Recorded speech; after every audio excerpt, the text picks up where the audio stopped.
काली नजर। माँ, माँ।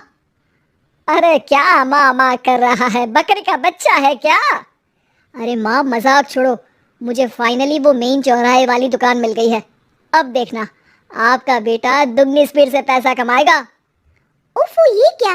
मेरी ऑनलाइन मेकअप क्लास चल रही है। इतनी जोर से क्यों बोल रहे हो आप दोनों? अरे मेरी धर्म पत्नी जी, मेकअप क्लास बाद में करना। वो चौराहे वाली दुकान मिल गई है हमको।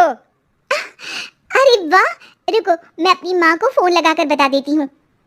अरे मैं भी अपने रिश्तेदारों को बता देती हूँ। कितनी खुशी की बात है। हाँ हाँ, मैं भी अपने दोस्तों को बता देता हूँ। 1 हफ्ते बाद रजिस्ट्री है। बस, घर में खुशी का मौका था। उन तीनों ने अपने अपने फोन उठाए और लोगों में बात फैलाना शुरू कर दिया। और रही सही कसर, श्वेता बहू ने अपने पड़ोस में सबको बताकर कर दी। अरे वर्मा आंटी, अब हम भी जल्दी कार ले लेंगे। घर का रेनोवेशन होगा और ठाट से रहेंगे हम भी। अरे ऐसा क्या हुआ? लॉटरी बाटरी लग गई है क्या? अरे इस बार चौराहे वाली मॉल में हमको भी दुकान मिल गई है। दुकान नंबर 21, जो एकदम चौराहे पर है। अब ग्राहक बढ़ेंगे तो आमदनी भी बढ़ेगी ही ना। अरे वाह, कितनी खुशी की बात है। मैं बहुत खुश हूँ तुम्हें इतना खुश देख के। बाकी एक बात कहूँ, सबको मत बताते फिरना। किसी की नजर लग जाएगी तो खुशी की खबर वापस लौट जाएगी। हैं? ऐसे थोड़ी ना होता है। अब डरा रही हो? अरे सही कह रही हूँ, काली नजर कहते हैं इस चीज को। जब आप किसी को कुछ बताओ और वो काम बिगड़ जाए। अरे लेकिन मैं तो। तुमने सबको बता दिया ना? हाँ, फोन लगा लगा के। अब बच के रहना, काली नजर बड़ी खतरनाक होती है। श्वेता इतनी खुश रहती है कि वो वर्मा आंटी की बात पर ध्यान ही नहीं देती, जबकि पड़ोस में और भी लोगों से खुशी की खबर शेयर करती रहती है। अगले दिन राजेश बहुत दुखी होकर घर आता है। अरे बेटा, क्या हुआ? मुंह क्यों सूजा हुआ है? मधुमक्खी ने काट लिया क्या?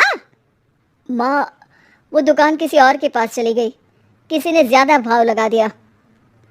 अरे पर बात तो आपसे हुई थी ना उस दुकान वाले की। हाँ, आज मैं टोकन अमाउंट देने गया था, तब मुझे पता चला। कोई आकर सुबह मुझसे पहले ही ज्यादा अमाउंट दे गया। काली नजर। क्या हुआ? क्या कहा?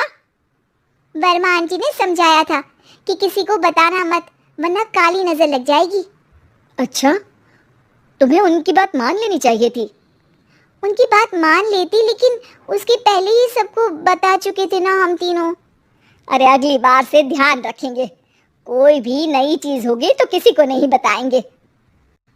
तीनों कुछ दिन ऐसे ही रहते हैं, पर एक दिन श्वेता को एक मेल आता है। राजेश, मेरा ऑनलाइन मेकअप कोर्स कंप्लीट हो गया। अब मैं खुद का पार्लर खोल सकती हूँ। अरे वाह, अपने मोहल्ले में ही खोलते हैं। ये जो घर के सामने दुकान है ना, वहीं। हाँ, यहाँ सस्ती भी मिल जाएगी। अगले दिन श्वेता वर्मा आंटी के पास जाती है मिठाई का डब्बा लेकर। अरे आओ आओ, कैसे आना हुआ? जोर से नहीं बोलूंगी। वो सामने वाली दुकान है ना, वहाँ मैं अपनी पार्लर की दुकान खोलने वाली हूँ, उसकी मिठाई है। अरे वाह, बहुत बधाई हो तुमको। हाँ, मैं कमाने लगूंगी तो राजेश पर पूरे घर का बोझ नहीं रहेगा ना आंटी जी। ये तो है, पर ये बता कि तूने ये बात किसी और को तो नहीं बताई ना? अरे नहीं नहीं, पिछली बार गलती कर दी थी। काली नजर लगी किसी की और राजेश के हाथ से वो दुकान चली गई थी। सबको मत बताना। चलो मैं चलती हूँ, कल दुकान की बात करने भी तो जाना है। अगले दिन श्वेता दुकान के लिए मालिक से बात करने जाती है। अरे लेकिन दुकान तो हम कल रात को ही किसी को दे चुके हैं। कल ही? हाँ, कल ही। 2 दिन बाद कोई यहाँ पार्लर भी खोल लेगा। अब कहीं और दुकान देख लीजिए। अरे पर हमको भी तो पार्लर ही खोलना था। भैया, एक ही दुकान है, आधी आधी तो नहीं दे सकता ना मैं। राजेश और श्वेता घर पर हताश होकर आ जाते हैं। इस बार तो किसी को बताया भी नहीं था, अब किसकी काली नजर लग सकती है? सुनो, तुमने माँ को बताया था क्या? अरे कैसी बात कर रही हो? माँ की नजर थोड़ी ना लगेगी। पक्का तुमने किसी को नहीं बताया था ना? सिर्फ वर्मा आंटी को बताया था, उन्होंने ही मुझे किसी को नहीं बताने को कहा। अरे यार तुम भी सही हो, मेरी माँ को नहीं बताने को कह रही हो, पर वर्मा आंटी को बताना तुम्हें जरूरी लगा। अरे वर्मा आंटी ने ही तो काली नजर के बारे में बताया था ना, वो हमेशा हमारा भला ही तो चाहती है। मेरी माँ भी हमारा भला ही चाहती है। अरे पर चिल्ला क्यों रहे हो, बात नहीं कर सकते क्या आराम से? नहीं आता हूँ आराम से बात करना, और करना भी नहीं चाहता हूँ मैं। दुकान जाने का दुख गुस्से में बदल गया था और राजेश और श्वेता में बात बंद हो गई थी। 2 दिन बाद मोहल्ले में पार्लर का इनॉग्रेशन हुआ, जिसमें मोहल्ले के सभी लोगों को बुलाया गया, पर श्वेता, राजेश और माँ नहीं जाते। माँ अंदर आ जाओ, क्या देख रही हो? अरे नया पार्लर देख रही हूँ अपने आंगन से। देखो, माँ को दूसरे का सुख देखने में कितना मजा आ रहा है, मेरा दुख नहीं दिख रहा इन्हें। यहाँ मेरा पार्लर भी तो हो सकता था। अरे चुप रहो यार, हर बात में लड़ाई क्यों ढूंढ रही हो? राजेश और श्वेता फिर बहस करने लगते थे। तभी माँ ने दोनों को बाहर बुलाया। अरे जरा देखो तो, दुकान चलाने वाले का बोर्ड पर नाम क्या लिखा है? श्रुति वर्मा। गाड़ी निकाले बेटा, हमें कहीं जाना है। काली नजर का इलाज कराने। राजेश अपनी बाइक निकालता है। तीनों ट्रिपलिंग कर रहे हैं। माँ राजेश को उस मॉल वाली दुकान पर लेकर जाती है जहाँ राजेश अपनी दुकान खोलने वाला था। यही दुकान लेना चाहता था ना तू? हाँ, पर इनको भी दुखी करने लेकर आई हो क्या यहाँ पर दुकान दिखाकर? वहाँ काफी नहीं था? अरे श्वेता थोड़ा सब्र रख, अभी पता चलेगा कि हम यहाँ क्यों आए हैं।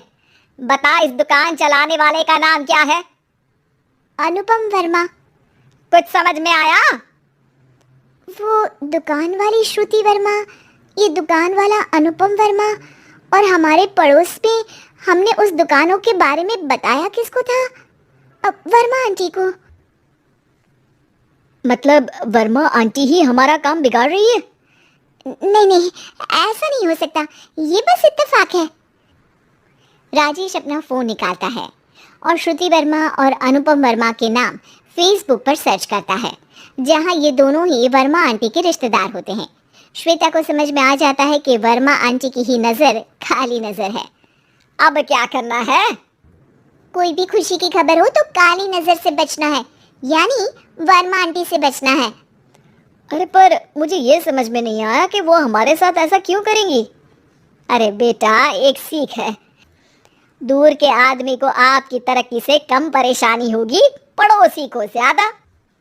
दोनों माँ की बात में हामी भरते हैं और अगला काम चुपचाप करने की कसम खाते हैं, ताकि आगे से वर्मा आंटी कोई काम ना बिगाड़ सके।